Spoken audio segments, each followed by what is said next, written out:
प्रतीक्षा की है।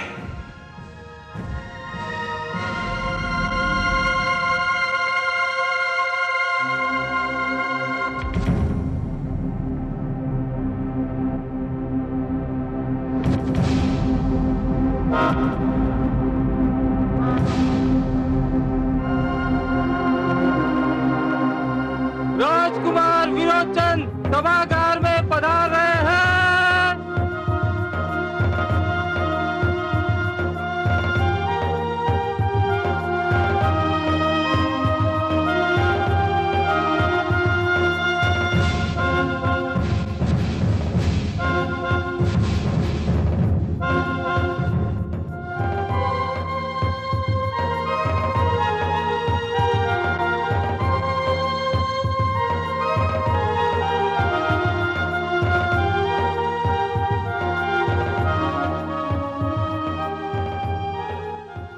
असुर लोक के सामंतों, असुर लोक के प्रियजनों, जब सूर्य नहीं रहता तो प्रकृति आकाश में चंद्रमा को सजा देती है। प्रकृति ने यह नियम इसलिए बनाया है ताकि सृष्टि में सदा उजाला रहे। कुछ ऐसी ही दशा राज्य की भी होती है। राज्य में सदैव न्याय और सुव्यवस्था का उजाला बना रहना चाहिए। यदि किसी कारणवश राज्य में राजा ना हो तो भी न्याय और प्रशासन में विघ्न नहीं पड़ना चाहिए। युवराज नियुक्त करने का नियम इसी उद्देश्य से बनाया गया है और आज वो शुभ अवसर आ ही गया है जब मैं अपने सिंहासन को एक उत्तराधिकारी और अपनी प्रजा को एक युवराज दूं। पुत्र पिता की छवि होता है, युवराज राजा की परछाई होता है। मैं आज आप सबके समक्ष आप सबको साक्षी बनाकर अपने ज्येष्ठ पुत्र विरोचन को अपने सिंहासन का उत्तराधिकारी और आपका युवराज घोषित करता हूं। युवराज विरोचन की जय! युवराज विरोचन की जय! युवराज विरोचन की जय! युवराज विरोचन की जय! युवराज विरोचन की जय! ओम रत्नै कल्पितमासनं विमजलै स्नानं च दिव्याम्बरां नानारत्न विभूषितां मृगदा मोदाङ्कितं चन्दनं जाति चम्पकबिल्वपत्रचकितं पुष्पं च धूपं तदा दीपं देवदयानिधे वसुपते अलकल्पितं पूर्णां सौवर्णे मणिकण्डितरत्नचित्ते पात्रे दुतं पायसं स्वम् ॐ स्वस्ति न इन्द्रो बृहस्पतिः स्वस्ति न पूषा विश्वेदेवाः स्वस्ति नः ॐ रत्ने कल्पितमासनं विमजलै स्नानं च दिव्याम्बरं नानारत्नविभूषितां नर्मदा मोदाङ्कितं चन्दनं जाति चम्पकबिल्वपत्रचकितं पुष्पं च धूपं तथा दीपं देवदयानिधे वसुपते अलकल्पितं पूर्णां सौवर्णे मणिकण्डितरत्नचित्ते पात्रे दुतं पायसं भक्तं पञ्चविधि पयोदुतं रम्भाफलं पानकं शाकानायमयुज्जलम्। यशस्वी भाव।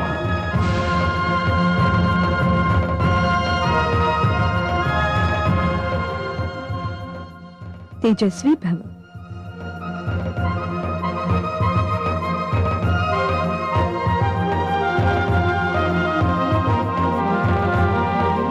दीर्घायु भव पौत्र।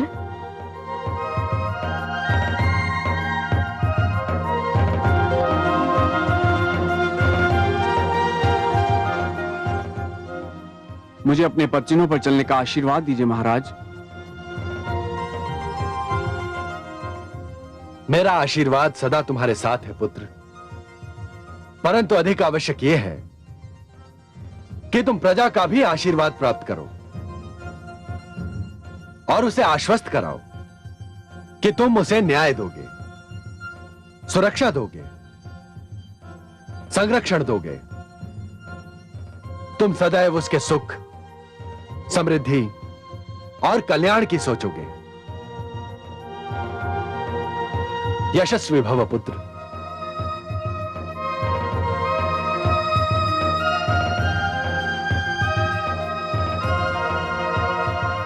असुर लोक के प्रियजनों, मैं वचन देता हूं, मैं असुर लोक की महानता और कीर्ति बनाए रखने के लिए सदैव अपने उन अधिकारों का प्रयोग करूंगा जो मुझे युवराज होने के नाते दिए गए हैं।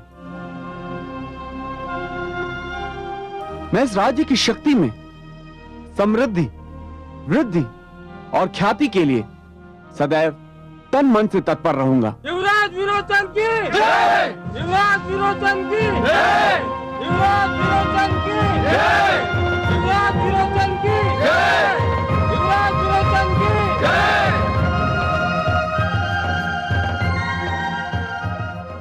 पुत्र विरोचन, मैंने तुम्हें जन्म अवश्य दिया है, किंतु तुम्हें शिक्षा गुरुदेव शुक्राचार्य ने दी है।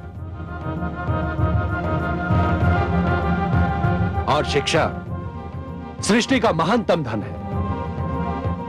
तुम मेरा अंश अवश्य हो, पर ज्ञान का जो अंश तुम्हें मिला है वो गुरुदेव शुक्राचार्य से मिला है। तुम उनसे मार्गदर्शन मांगो। मैंने तुम्हें अधिकार दिए हैं, वो तुम्हें युवराज धर्म का मार्ग दर्शाएंगे।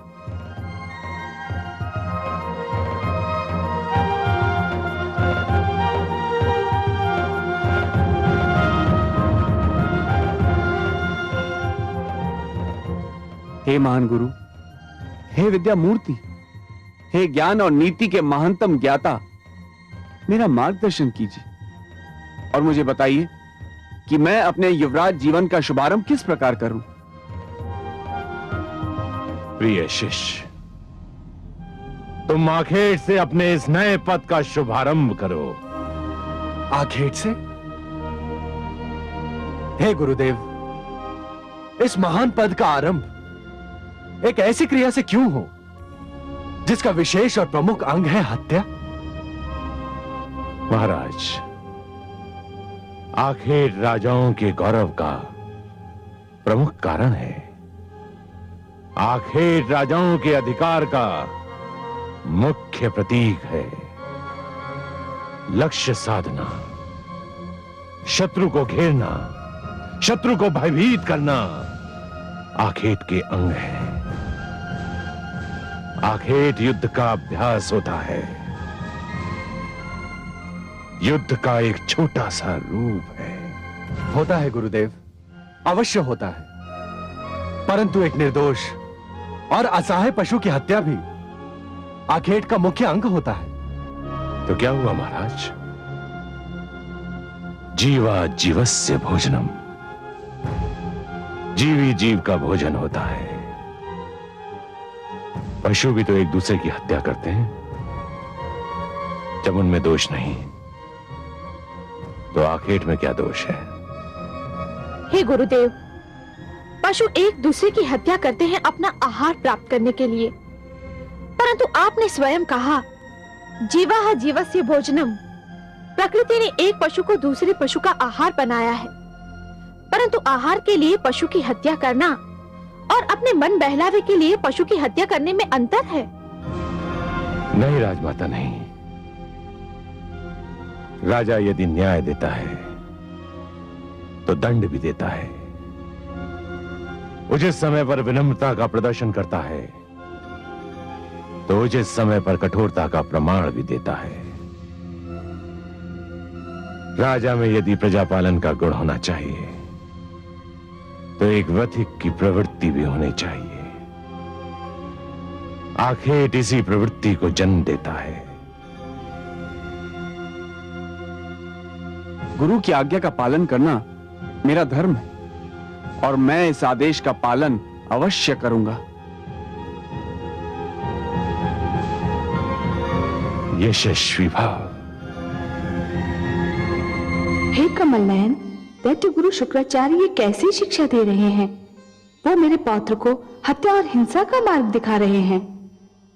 महादेवी, हिंसा की प्रवृत्ति तो प्राणियों के जीवन प्रणाली में बसी हुई है।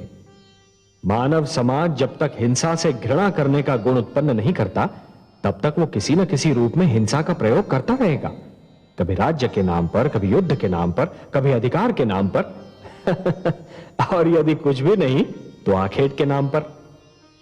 महादेवी, जिस दिन मानवीय मन से स्वार्थ नाम का रोग निकल जाएगा ना, उस दिन हिंसा भी समाप्त हो जाएगी और फिर शुक्राचार्य जैसे गुरुओं की आवश्यकता भी समाप्त हो जाएगी। तो क्या पौत्र विरोचन पुत्र प्रहलाद के पदचिन्हों पर नहीं चल पाएगा? महादेवी, जिस प्रकार पहले अंकुर जन्म लेता है, फिर वही अंकुर पौधा बन जाता है, पौधा वृक्ष में परिवर्तित होता है और तब जाकर वृक्ष में फल आते हैं, उसी प्रकार सबसे पहले मन में सुंदर विचारों का जन्म होता है, फिर वही सुंदर विचार मन में भक्ति को जन्म देते हैं और तब जाकर भक्ति जीवन के सुंदर नियम उत्पन्न करती है। महादेवी, प्रहलाद ने जिस भक्ति की प्रवृत्ति को जन्म दिया है, उसे जीवन का नियम बनने में अभी देर है। आसुरी प्रवृत्तियां इतनी सरलता से पीछा नहीं छोड़ेंगी, उन्हें दूर करने में कई पीढ़ियां बीत जाएंगी। महादेवी, असुर राजवंश में हिरण्यकशिपु के अहंकार और प्रहलाद की भक्ति के बीच एक मौन युद्ध चल रहा है। अब देखना यह है कि जीत किसकी होती है, हिरण्यकशिपु के अहंकार की या प्रहलाद की भक्ति की।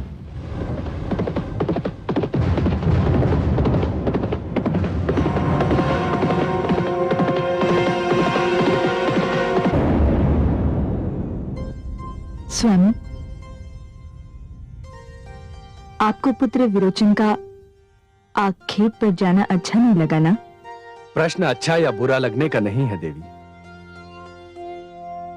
प्रश्न यह है कि कोई महान और दायित्व वाला पद प्राप्त करने के उपरांत प्राथमिकता किस कार्य को दी जाती है।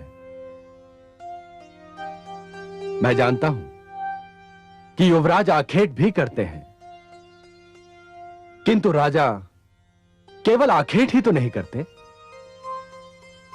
राज्य और जीवन के हर क्षेत्र में भाग लेना पड़ता है उनको। मुझे अधिक प्रसन्नता होती यदि पुत्र विरोचन किसी और क्षेत्र से अपने अधिकारों का शुभारंभ करता, पर उसने आखेट को चुना। इसका कोई बहुत अधिक खेद भी नहीं है मुझको।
हे आदित्य, हे विष्णु, आपको कोटि कोटि धन्यवाद।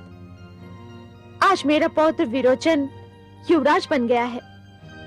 एक स्त्री के लिए इससे बड़ा सौभाग्य और क्या हो सकता है कि वह अपने ही जीवन में अपने पुत्र को सिंहासन पर विराजमान और अपने पौत्र को युवराज बनते देख ले। आप धन्य है प्रभु, धन्य है आप।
प्रहलाद।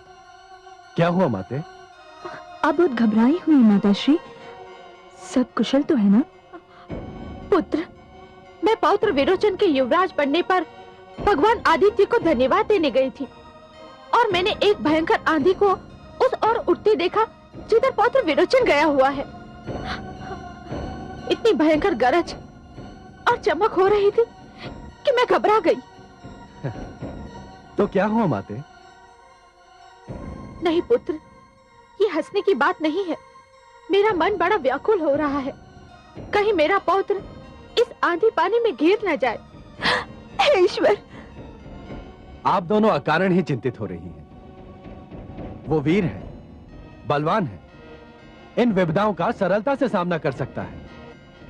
और फिर युवराज को तो संकटों का सामना करने का अभ्यास भी होना चाहिए। नहीं पुत्र, यह कोई साधारण झंझावात नहीं दिखाई देता। मुझे बहुत घबराहट हो रही है। स्वामी, मेरा पुत्र किसी विपदा में न पड़ जाए। हाँ पुत्र, वह अकेला गया है। तुम उसकी सुरक्षा के लिए और सहायता के लिए कुछ सैनिकों को भेज दो। नहीं माते, यह उचित ना होगा। क्यों उचित न होगा? राज्य के साधनों का राजभवन के लोगों और राजकुमारों की सुरक्षा के लिए उपयोग करना अच्छी नीति नहीं है। यह विचित्र तर्क है तुम्हारा। तनिक धीरज धरकर सोचिए तो इस तर्क में कोई विचित्रता नहीं। यदि ऐसा किया गया तो सभी सामंतगण राज्य के सुरक्षा साधनों का प्रयोग अपनी सुरक्षा के लिए करना आरंभ कर देंगे। धीरे धीरे अपने चारों ओर सशस्त्र सुरक्षा रखना गौरव और सम्मान का प्रतीक बन जाएगा। इससे एक तो राज्य के राजकोष पर बोझ पड़ेगा और दूसरा राज्य और सामान्य नागरिकों की सुरक्षा की ओर से ध्यान हट जाएगा। सुरक्षा में घिरे हुए राज कर्मचारी प्रजा से दूर होते जाएंगे। परंतु स्वामी, इसका ये अर्थ तो नहीं कि राज परिवार को असुरक्षित छोड़ दिया जाए। राजा और शासक को अपनी सुरक्षा से अधिक प्रजा की सुरक्षा पर ध्यान देना चाहिए महारानी। परंतु विरोचन केवल युवराज ही तो नहीं, हमारा पौत्र भी तो है। अवश्य है। पुत्र का संरक्षक पिता होता है। मैं एक राजा के रूप में नहीं, एक पिता के रूप में भी उसकी रक्षा करना चाहता हूं। जब से आपने आंधी की बात कही, मैं स्वयं अपने पुत्र के लिए चिंतित हूं। मैं स्वयं उसकी सहायता करूंगा, परंतु इस कार्य के लिए राजा के अधिकारों का प्रयोग नहीं करूंगा। आप चिंतित ना हो महारानी, मैं स्वयं जा रहा हूं।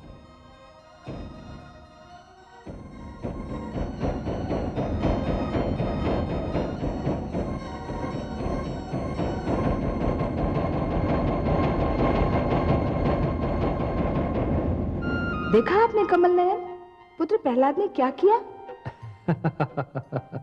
क्या किया महादेवी? पुत्र की रक्षा के लिए इतने भयानक झंझावात में स्वयं राजभवन से निकल पड़ा।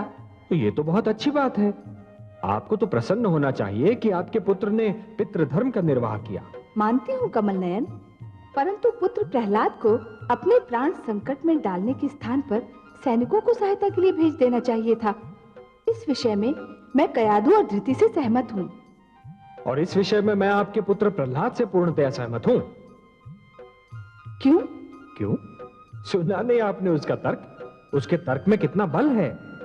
महादेवी, राजा केवल अपने पुत्र का पिता नहीं होता, समस्त प्रजा का पिता होता है। समस्त प्रजा की संतान उसकी अपनी संतान होती है। राजा ईश्वर का प्रतिनिधि होता है, इसलिए जिस प्रकार ईश्वर समस्त संसार की रक्षा करते हैं, उसी प्रकार राजा को भी अपनी प्रजा की रक्षा करनी चाहिए। सैनिक और सेना का बल तो प्रजा की रक्षा के लिए, राज्य की रक्षा के लिए और राष्ट्र की सुरक्षा के लिए होता है महादेवी। उनका प्रयोग अपनी सुरक्षा और अपने परिवार की सुरक्षा के लिए करना सर्वथा अनुचित है। शासकों, सामंतों और राज्य कर्मचारियों को सशस्त्र सैनिकों के बीच घिरा हुआ देखकर प्रजा उनके पास जाते डरेगी, और यदि प्रजा उनके पास जाएगी ही नहीं तो प्रजा की विपदा का उन्हें ज्ञान कैसे होगा? और यह तो कोई अच्छी नीति नहीं हुई महादेवी। आपका पुत्र जो कर रहा है वही उचित है। मुझे भी अब अपने पुत्र के तर्क के बल का आभास हो रहा है। वास्तव में राजा बनने के उपरांत भी उसकी विनम्रता में कोई कमी नहीं आई, पर उसे संकट में घिरता पाकर मेरी चिंताएं भी स्वाभाविक हैं। हाँ महादेवी, जानता हूं कि आप नारी हैं, एक माता हैं, और इसीलिए अपने पुत्रों के लिए चिंता करना स्वाभाविक है, परंतु यही तो आपकी महानता का प्रमाण भी है।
मित्र,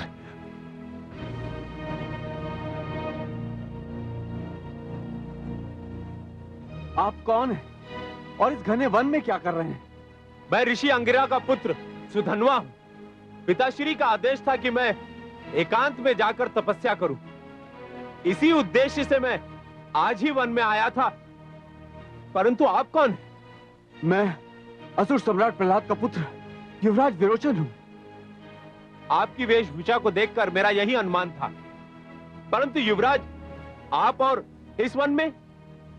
आखेट, मैं भी अपने गुरु शुक्राचार्य के आदेश पर अपने युवराज पद का आरंभ आखेट से करना चाहता था, किंतु यहां पर आते ही भयंकर वर्षा ने घेर लिया।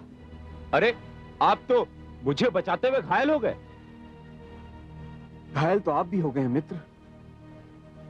कैसा संयोग है, हम दोनों एक ही समय एक ही कारण से घायल हो गए। हमें यहां से निकलने का प्रयत्न करना चाहिए। हाँ, इस वन में रहने से संकट और भी बढ़ सकता है। हमें शीघ्र ही निकलना चाहिए।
ऋषिपुत्र, वो देखिए, वहां दूर एक कुटिया दिखाई दे रही है।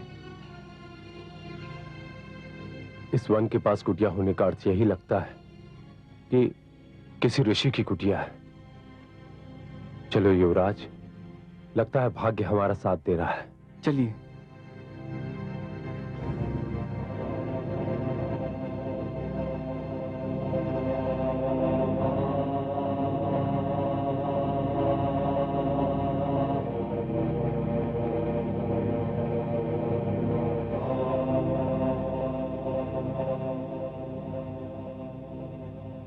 कोई है? क्या इस कुटिया में कोई है? यदि कोई भीतर है तो हमारी सहायता करे।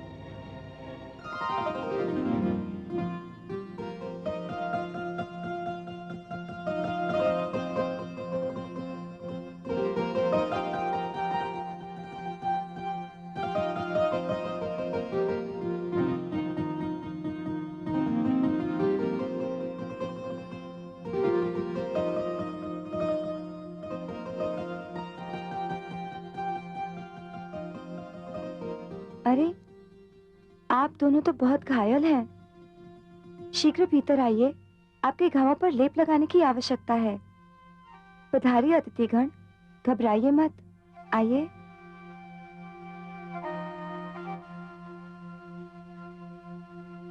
आप दोनों को अब कोई कष्ट नहीं होगा। मैं आपके घावों पर लगाने के लिए लेप ले आती हूँ। सुनिए, मुझे वन सुंदरी का अब तक परिचय प्राप्त नहीं हुआ। ये ऋषि वत्स की कुटिया है और मैं उनकी पुत्री दीपावली हूँ। दीपावली? मैं इस कुटिया से फूटने वाले प्रकाश को दूर से दीपक का प्रकाश समझ बैठा था, किंतु अब ज्ञात हुआ वो प्रकाश दीपक का नहीं था। तुम सिर से पांव तक प्रकाश ही प्रकाश हो।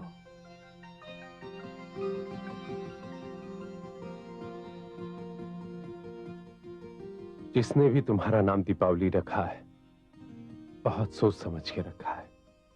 वास्तव में तुम जहां भी होगी वहां उजाला ही उजाला होगा। मुझे आप दोनों के घाव और पीड़ा की चिंता है और आप दोनों कविता कर रहे हैं। ठहरिए, मैं आपके लिए लेप ले आती हूँ।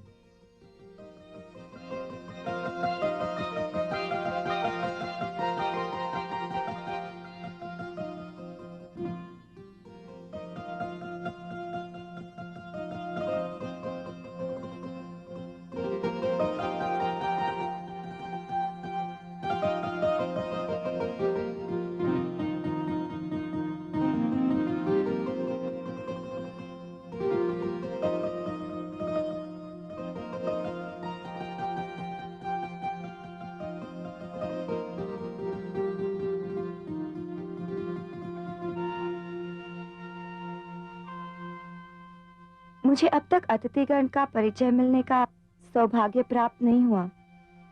बस आप दोनों को देखकर यह अनुमान अवश्य होता है कि आप में से एक राजकुमार और दूसरा ऋषि है, पर इतना जान लेना तो पर्याप्त नहीं। मैं असुर सम्राट प्रहलाद का पुत्र युवराज विरोचन हूं। मैं ऋषि अंगिरा का पुत्र सुधनवा हूं। अरे, इतने महान व्यक्ति और मेरी इस कुटिया में! मैं तो कल्पना भी नहीं कर सकती थी कि महान विष्णु भक्त और सम्राट प्रहलाद के युवराज और महान योगी ऋषि अंगिरा के सुपुत्र एक साथ मेरी इस कुटिया में पधारेंगे। मुझे तो लगता है कि चंद्रमा और सूर्य दोनों एक साथ मेरी इस कुटिया में उतर आए हैं। मैं अपने भाग्य पर जितना गर्व करूं कम है। देवी, तुम्हारे पिताश्री कहाँ गए हैं? वे वशिष्ठ आश्रम गए हैं युवराज। जब उन्हें ज्ञात होगा कि आप दोनों इस कुटिया में पधारे थे और मुझे आपकी सेवा का अवसर मिला, तो वे भी बहुत प्रसन्न होंगे। पिताश्री को भी अधिक प्रसन्नता होगी जब उन्हें पता चलेगा कि मैं महान ऋषि वत्स के आश्रम हो आया हूं।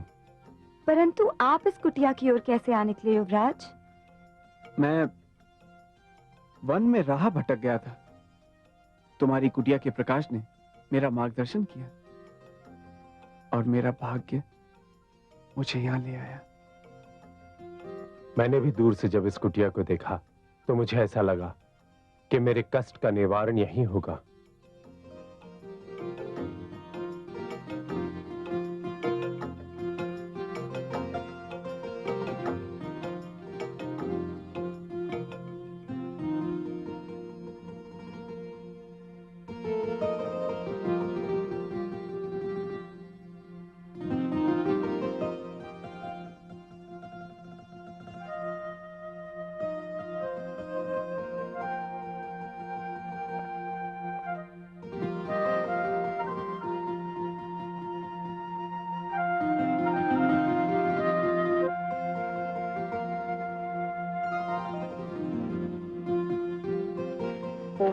भद्रं कर्णैर्विशृणुयाम देवः भद्रं पश्येमाक्षभिर्यजत्राः स्थिरैरङ्गैस्तुष्ट्वाग्रं तस्तनूभिर्व्यसेमहि देवहितं यदायुः ॐ हरियमणं देवं कन्या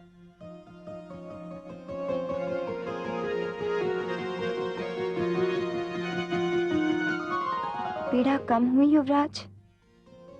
मैंने पूछा, कम हुई पीड़ा? पीड़ा? कौन सी पीड़ा? घाव की। इन घावों की पीड़ा तो न जाने कहाँ चली गई। एक नहीं, मीठी सी पीड़ा जाग उठी है, और ये पीड़ा कम ना हो तो ही अच्छा है। इस पीड़ा में एक विचित्र सा आनंद मिल रहा है।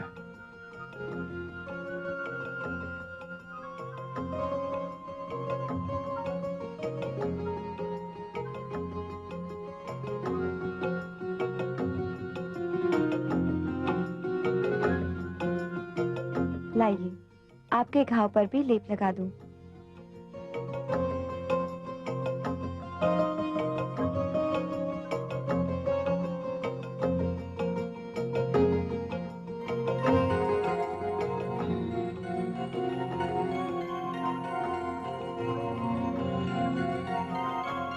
आयुष्मान अस्तु मे पतिरेधन्तां ज्ञातयो मम स्वाहा इदम् अर्यमणे चतुर्भ्यं संवननं तदग्निर्मन्यतामिवः स्वाहा इदमग्नये इदन्नमः।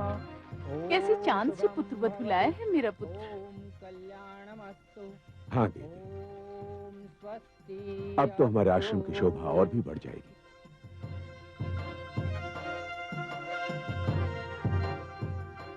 अब कैसा लग रहा है ऋषिपुत्र? कहाँ खो गए थे आप? मैं पूछ रही थी अब घाव की क्या दशा है? तुम्हारे हाथों में न जाने कौन सा जादू है देवी। तुमने जैसे ही मेरे घाव को छुआ तो मुझे ऐसा लगा जैसे घाव कभी था ही नहीं। कितना कोमल था तुम्हारा स्पर्श। आप दोनों न जाने कब से भूखे प्यासे होंगे। मैं आपके लिए भोजन लाती हूँ।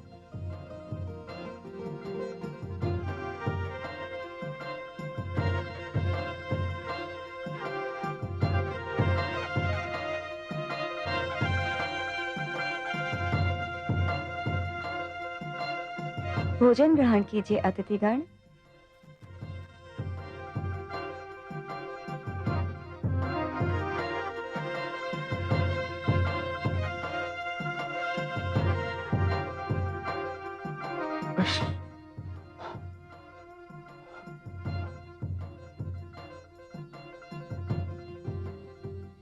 अरे, आपकी उंगलियों में तो घाव है। लाइए, स्वयं मैं खिलाती हूँ।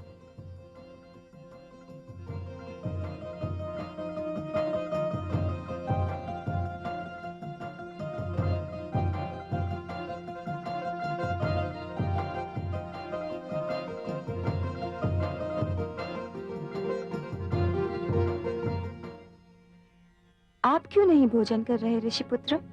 आपकी उंगलियों पर तो घाव नहीं। यही तो मैं भी सोच रहा हूँ। क्या?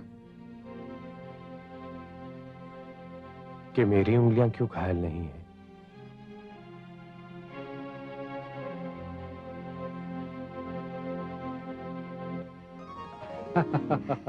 देखिए आपने प्रेम की लीला महादेवी। मैं तो इसमें भी आप ही की लीला देख रही हूँ कमल नयन। मैंने तो सृष्टि की नींव ही प्रेम पर रखी है महादेवी। जब ब्रह्मा ने मनु और शतरूपा को जन्म दिया था तो मैंने उन दोनों के मन में चुपके से प्रेम की भावना को डाल दिया था। प्रेम जीवन की महान शक्ति है, महान प्रेरणा है। प्रेम मन में विनम्रता, विचारों को सहनशीलता और जीवन को दुख झेलने की क्षमता देता है। पर उस समय क्या होता है कमल नयन, जब एक ही दीपक पर दो पतंगे पागल हों और एक ही पुष्प के दो मतवाले हों? तब तो प्रेम कथा में रस और बढ़ जाता है महादेवी, और विवेक की कड़ी परीक्षा होती है। तभी तो अवसर मिलता है ये देखने का कि कौन स्वार्थी है और कौन त्याग कर सकता है, कौन प्रेम को शक्ति से जीतना चाहता है और कौन प्रेम को केवल प्रेम से जीतना चाहता है। न जाने विरोचन और सुधर्मा में से दीपावली का प्रेम कौन जीत पाता है। ये तो ब्रह्मा ही जाने। आप तो बस उनके प्रेम की सुंदर लीला को देखती रहिए।